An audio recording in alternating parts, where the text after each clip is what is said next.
Hey, everybody. Welcome back to another episode of Build an Iconic Life. I have Jerry Gerken here. He's a good friend of mine.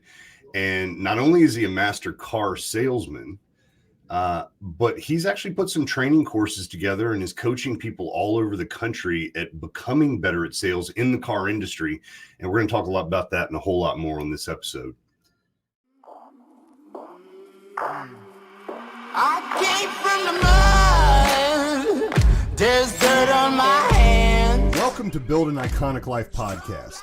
I'm your host, Chris Whitehead, and this podcast is dedicated to help you build a life with zero regrets by focusing on how you have everything you need to stand up, stand out, and live life on your terms.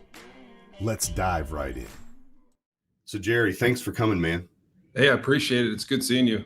Always good seeing you. Yeah, it's good to see you too. So what started you on this idea of, not just making a lot of money in sales in cars, but like I really can help educate some people on this? Where'd it come from? Actually, my wife, Tina, we've been together for over 30 years, and I've always had sales assistants. And because I saw the $12 an hour stuff wasn't where I should be, what space I should be in. It's like the 1, 2, 3 or the ABC method that Jeff Ducharme talked about. So what we were talking about it, and she's like, you train these salespeople, they do everything that you do, and then they eventually go out and do it on their own. And you can probably appreciate that from the industry that you're in. You teach all these young up and comers all this stuff in the hopes that they stay with your company, but then they leave and go do their own thing because they see that they can make money that way. So that's what I experienced over a lot of years. And my wife finally one day said, why don't you do this for money? And I never really thought about it because I'm just such a giving person. I just want to give, and I get my kicks out of watching people succeed. So I just wanted to give to them, but then there's a way to monetize it. And so then I had to give myself permission to enter into that space because that was tough for me. And that's how that all began. How long ago? 3.5, 4 years. How old are you? 55. Yeah. So talk about being, 51, 52 years old, not in this space. You have created, this deep trench of being successful in car sales. And the next thing you know, you're learning about internet marketing. You're learning about putting yourself out there on a whole new level. Was it difficult? Oh, 100%. And I think that authenticity and transparency is the new rage. And I think that our society now is more accepting to that. Whereas when we were growing up, you kept everything in the closet. You didn't talk about your shit. And so when I started into that, there was a lot of vulnerability because I was, again, like I said earlier, I had to give myself permission to do it. And once I came to that acceptance, then it became a lot easier. And then understanding that I do have a lot of value that I can give to the marketplace just because of the 28, 30 years of sales experience that I have. And I'm not just an average salesperson. The average salesperson sells around 10 to 12 cars a month. And that's before the chip shortage, Yeah, and you're tripling that, or you were before the shortage happened. Yep. So, what are some of the things that you realized as you were coming into this new way of communicating? Because, by the way, I felt the exact same pain. I started in 2009 online, and and no offense, I sounded like a used car salesman trying to put videos out there and trying to have the power pose and wear the suit. And I came to the realization that vulnerability and authenticity was a direction we were going, but I was very resistant to it because of the way I was raised. But some fundamental things came back into play, and that actually elevated me on another level. What do you think some of the things that you realized about what you had already been doing that came back into play? What are some of the foundational things that you realize that are going to be ubiquitous no matter what platform you're advertising yourself on? So I'm a go-giver, to use your phrase. So giving back. One of my core values is generosity. I give and expect nothing in return. So I think once I identified that, and then I realized that I've been giving all these years, it was easier to transition. And I have help with the other side, the marketing and all that other stuff. I have employed other people to help me with that. But I'm learning myself, because I see that it's necessary for me to know and understand, not just to hire it out and expect somebody to do the job. I need to make sure there's some accountability there. But what I realized is that I'm the same person. I was listening to a podcast earlier today. It was with John Gordon and Ed Milet. And it was interesting because I've said this for a lot of years, and John Gordon said it on that podcast: wherever you go, there you are. And I was like, are you kidding me? This guy's stealing my stuff, and here's John Gordon stealing my stuff. Right. But that's funny. But yeah, so then that realization was I'm not a different person. I'm just in a little bit different space, but I'm doing the same thing, the stuff that I'm really, really good at.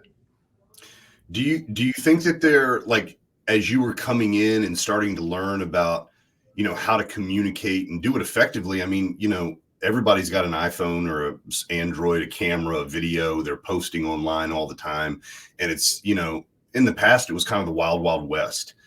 Are there any things that you see that you kind of go, man, we don't really need to go in that direction? Some things that you think some younger people might take away and go, hey, maybe I don't need to follow the crowd on this. Yeah. In the sales space, are you referring to?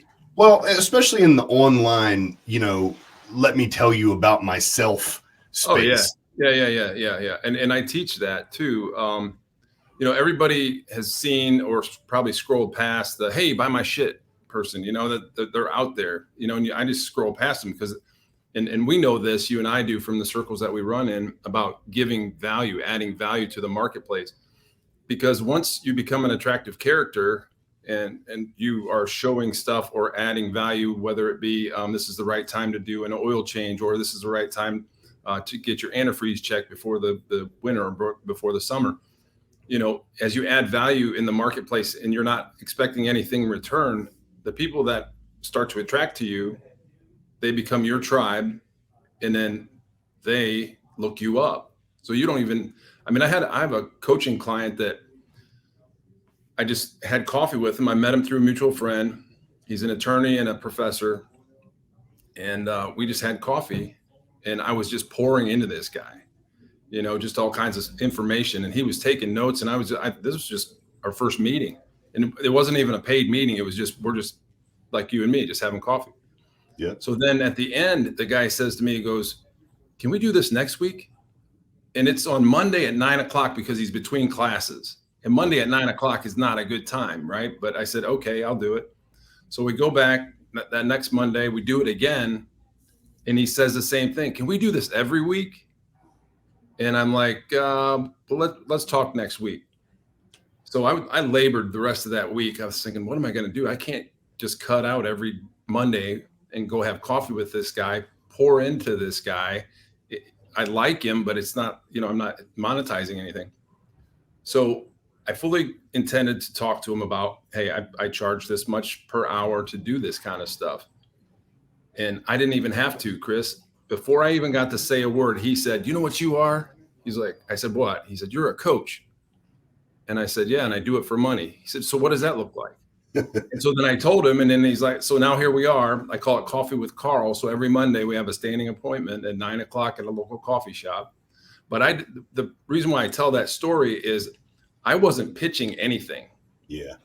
I was just adding value to this person or adding value to the marketplace. And the law of reciprocity, it just came back to me, and I didn't have to close anything. And that's happened to me numerous times. Well, I think also, and, we kind of talked about this briefly before we started recording, that all comes back down to core values. My experience, because I've been in sales for a really long time too, you can sell snowballs to Eskimos every once in a while. It doesn't mean they're going to know how to use it. And it doesn't mean that they're not going to have buyer's remorse. And it doesn't mean that they're your ideal client. And I believe when you put that value out there, that the right people will recognize it. And as long as you have decent boundaries, which you were running up to, you're like, okay, 2 times, cool. 3 times, we're going to have a talk about this. So those are the boundaries. What I found is the same thing as you. Like, there is no hard close. There is no like, let me feel, felt, found you. Let me, Ben Franklin you. Let me sell you this pen. Like, none of that crap goes on. It's just a cool conversation. And if somebody sees the value in it, they'll exchange money in return for it. And I think money is a low value exchange for wisdom. Yeah, I can go get more money pretty easily, but I can't get more time, you know? Yeah. And it comes down to core values. And, you know, what do you believe is the missing component with core values for a lot of people?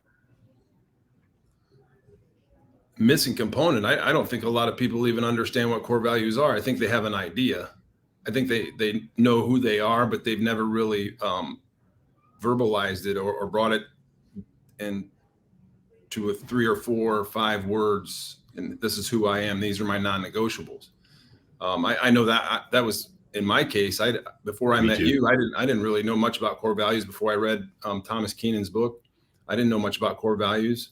I knew that I stood for things, and I had drawn lines in the sand when it comes to my integrity and some other characteristics, but I didn't really truly identify them. And until I did that and went through that, and now I wear it on my shirt sleeve, and people know. And then like we've talked about, it's crazy how people are repelled from you and other people are attracted to you once you are outwardly and intentional about talking about your core values. For me, literally every post that I make in social media, every conversation that I get into, that's all I talk about now are my core values in one form or another. It's all I'm interested in communicating about. If I'm outwardly, putting information out there, and I do it probably for the same reasons you do. Like once I really could solidify it and bring it to a singularity, wow, there's a lot of clarity in that. There's a whole lot of clarity of what I do want, what I don't want, what I'm willing to do, what I'm not willing to do. It also polarizes whether something is helping me get to a worthy ideal or whether it's wasting my time getting there. Are there any other things that you would share with some of the listeners about maybe why they should really consider core values and how it's benefited you, at least? Oh, how has it benefited me? It's made me a completely different human being, and I'm more intentional about what I'm doing. If you ask me who I was, I'm a giver of hope. So that I just want to give hope to people. And I have, in the 55 years, a lot of layers to this onion, a lot of things that we could dive deep in about, in some adversities and all these other things that I've gone through. And then like with the 6-figure salesperson, a lot of people don't believe that they are capable of earning that wage. They think that because of their upbringing, their environment, their lot in life, whatever it is.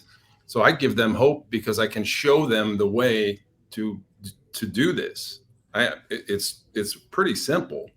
It's a pretty simple process, but then it goes back to that generosity and just giving and truly attending when you're talking to somebody.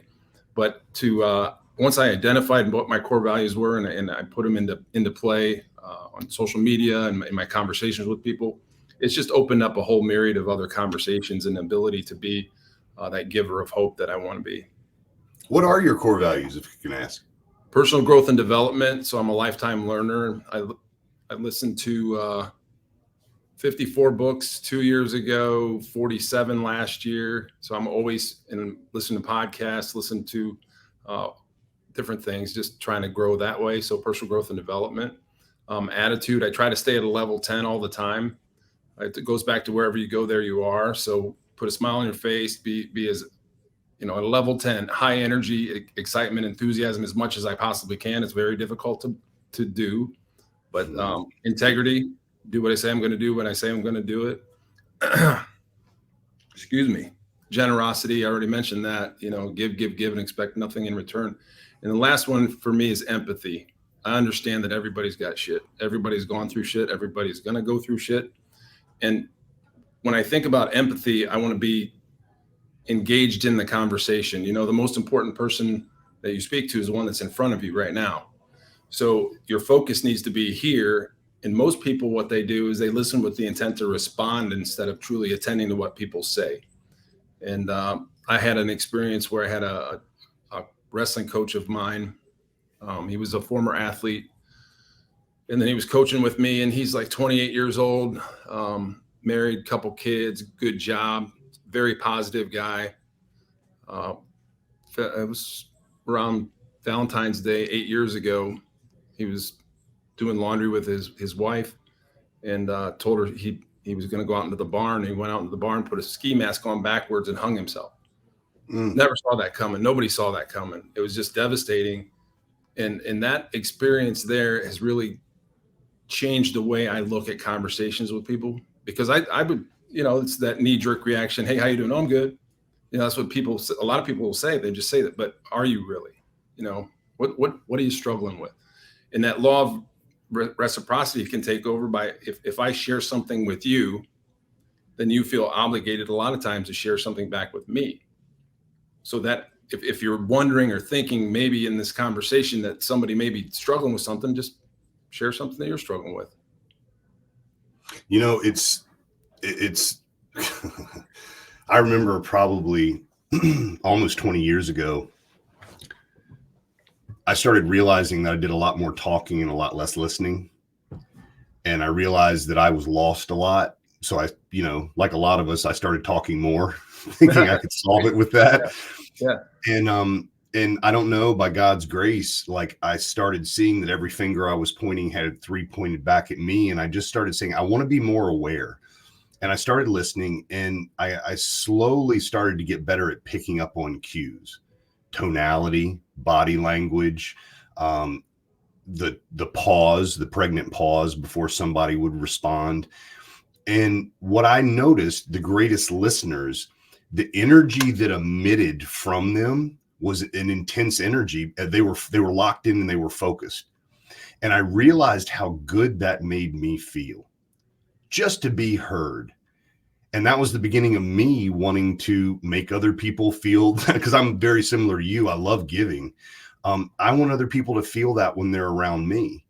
And I think it's a beautiful thing that you're teaching, because in the world that we have today, and I read this online on someone else's, in a private message. It's a group private message. And this guy had written a post, and he asked people just to, click on it and like it and respond.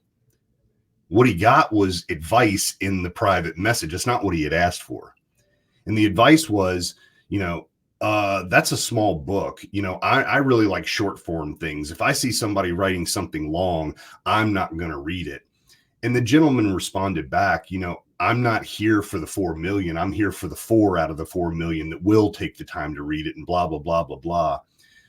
But I started realizing even today, people, their attention spans are getting shorter. But you know what you can't ever deny is when someone is truly loving on you, when they're putting that energy and that intention toward you, reciprocity starts to kick in immediately. You're one of the greatest people that I've seen at the entire time I have known you. I have never seen you upset. And that doesn't mean that you don't get that way, but I've never really seen you upset. I have always seen you promoting this go-giving attitude, not only in your words, but in your actions, in the way that you communicate with other people. And I'm proud to run with somebody like you, because you have the ability to be consistent when a lot of other people are doing sound bites. What are some of the other things that you really, put your hat on as far as life? Like things that you think some of these other salespeople could really benefit from, that ends up being monetized over time, but you don't start it for that reason. We've got listening. We've got being a go-giver. What else? My personal relationship with Jesus Christ is paramount. I know other listeners might have different views, but that's the number one for me. So I have conversations with God daily. It gives me inspiration. Just a couple of weeks ago, I was praying when I was driving, and I'm like, and I actually thought of you and some of the other people that I've just recently interacted with in the last 3 years. And I say, God, you've given me all this life experience. You've showed me all these different things. You've saved me from a number of different potential tragedies, and then you've put all these people in front of me here in the last 3 years that are superhuman beings. What do you want me to do? It was very crystal clear. He said, I want you to tell your story. And Chris, before I could ask the next question, which the follow-up question was what you just referenced, the monetization. I'm like, he answered it. I've always taken care of you and I always will. So that to me, having that constant communication with my God, which is Jesus Christ, is so important. And it brings me to another thing I wanted to talk about in that communication. Like, let's say, for example, you and Robin are in a busy airport, noise everywhere, and she goes to use the restroom and you're standing over here at the newspaper stand looking at something. And she comes out and she doesn't see you, and you yell across this busy airport, Robin, I'm over here. You think she'd recognize your voice? I would think so. Yeah. And the reason why is because you have constant communication with her. So if you're not having constant communication with your God, how do you recognize or have that discernment to be able to understand he's telling you something? So that is deep and it's real. Yeah. And I think about the play Fiddler on the Roof, the musical Fiddler on the Roof. Mm-hmm. And Tavia, I think that's how you say his name. He's like the main character, and he would go into the marketplace and he would sell his products. But then as soon as he would leave that conversation, he would start talking to God. He was always constantly communicating with God. And then that's to the point, you're not going to be able to recognize the voice if you don't have that constant communication. And you're asking for guidance and direction in whatever area, whether it's in your faith, in your family, your finances, your job, whatever that is. If you're constantly communicating with God, he's going to guide and direct you, and just ask, what would you have me to do today? Who do you want me to have an impact on? Who can I give hope to today? So we got today, and here we are.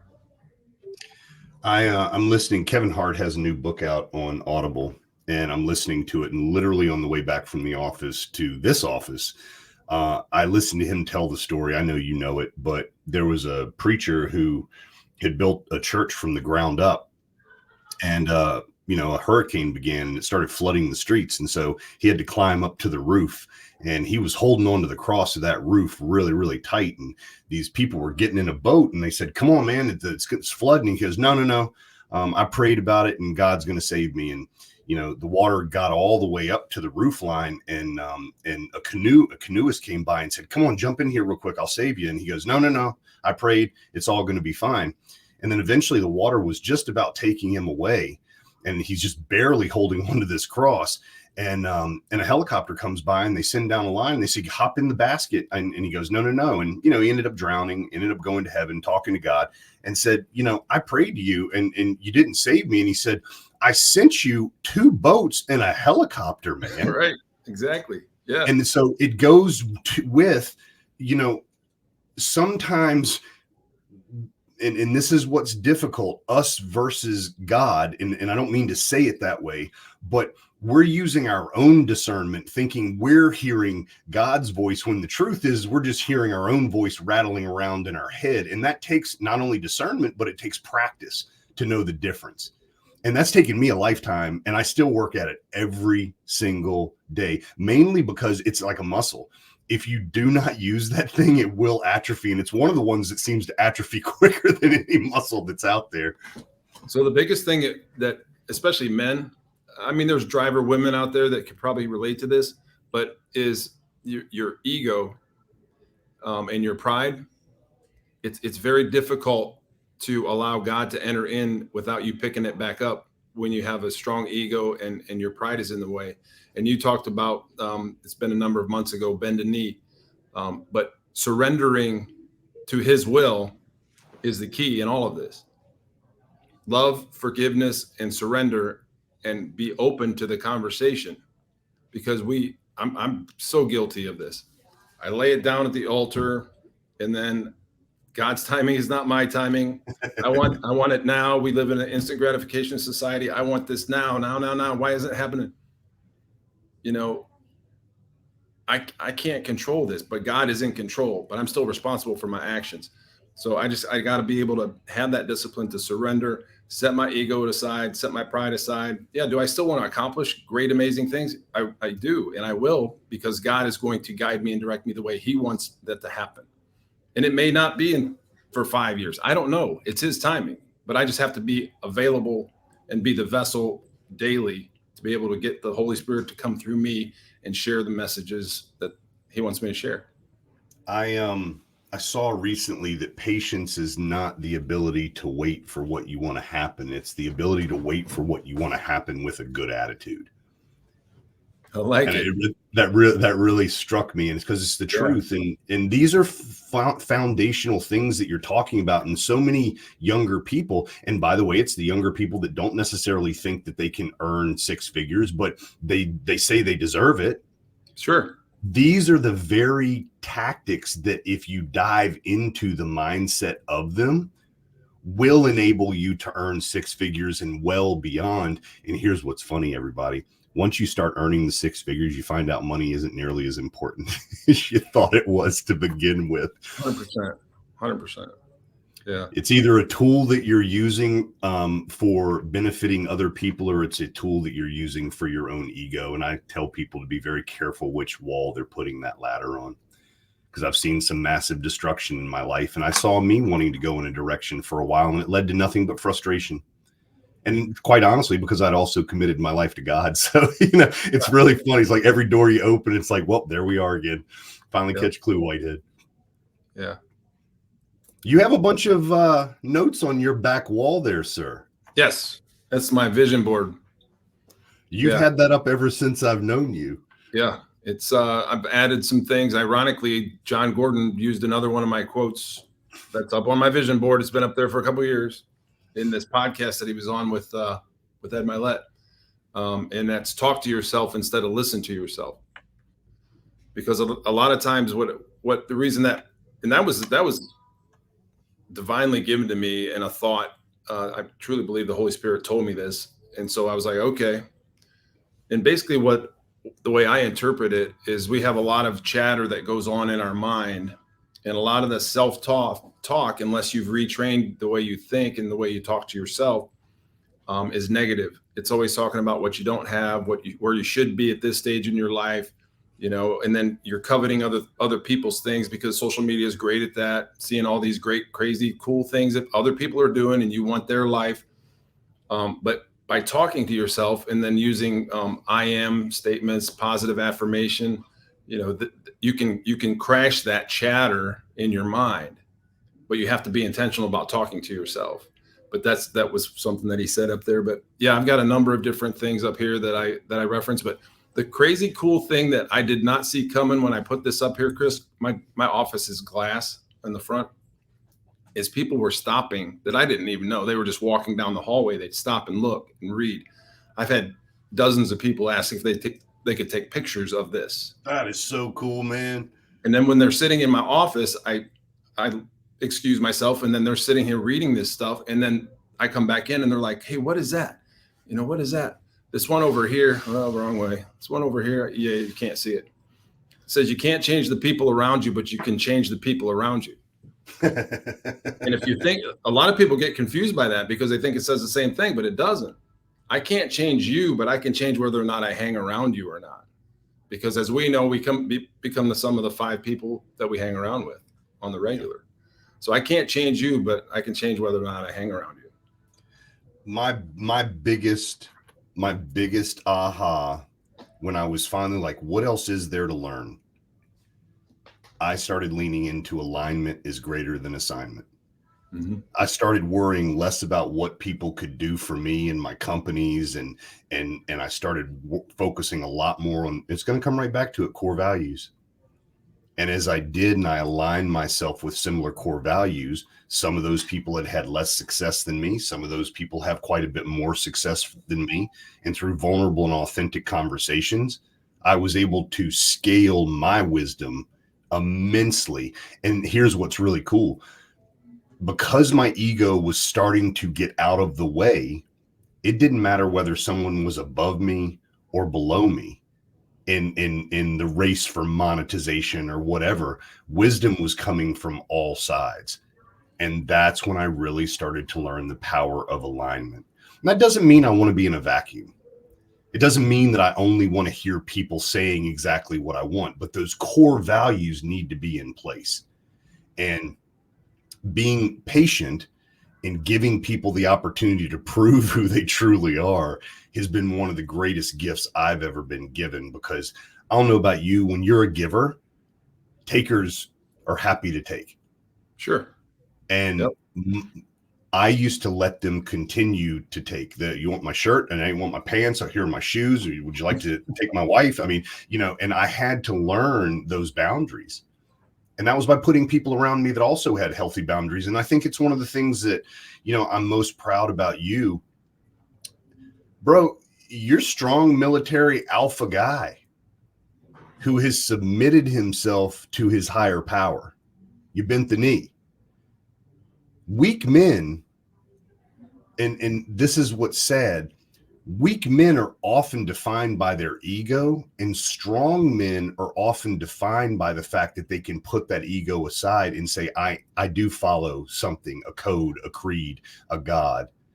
And I think that message needs to go out there, especially in today's world where people are getting more and more diffused and more confused. You have any thoughts on that? Oh man, you hit the nail on the head. Up here on my vision board too.